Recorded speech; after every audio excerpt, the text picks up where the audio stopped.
ये बीएसपी टूटी और निर्दलियों को एक किया गया। भूमिका रघुराज प्रताप सिंह की थी और उन्होंने बसपा को तोड़ा। उस समय जो दायित्व हमको दिया गया था हमने उसको निर्वहन करने का पूरा प्रयास किया।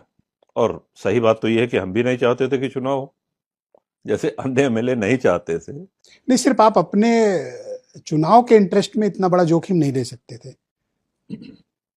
आप कुछ और बात थी। जितने नहीं जितने लोग थे, मूल बात तो यह है कि कोई दोबारा चुनाव नहीं चाहता था।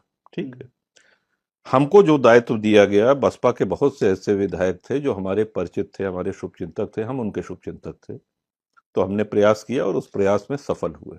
कितने मेले तोड़े थे? अब तो बताने में कोई बुराई नहीं। नहीं जाने दीजिए नाम, क्योंकि ये लगेगा कि बड़बोलापन है कि हम उनका नाम ले रहे हैं कि नहीं, नाम लेने की जरूरत नहीं। How many? अच्छी खासी संख्या थी, मोर देन 12। More than 12। आपकी बीजेपी के साथ कोई डील हुई थी कि बसपा को तोड़कर समर्थन लाओ? कोई डील नहीं।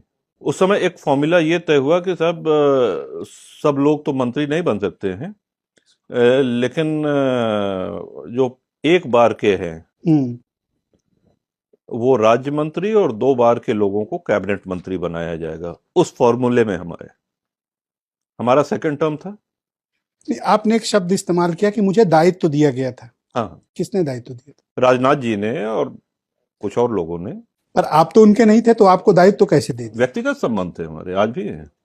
व्यक्तिगत संबंधों के लिए आपने एक पार्टी तोड़ी? व्यक्तिगत संबंधों के लिए हम किसी भी हद तक जा सकते हैं।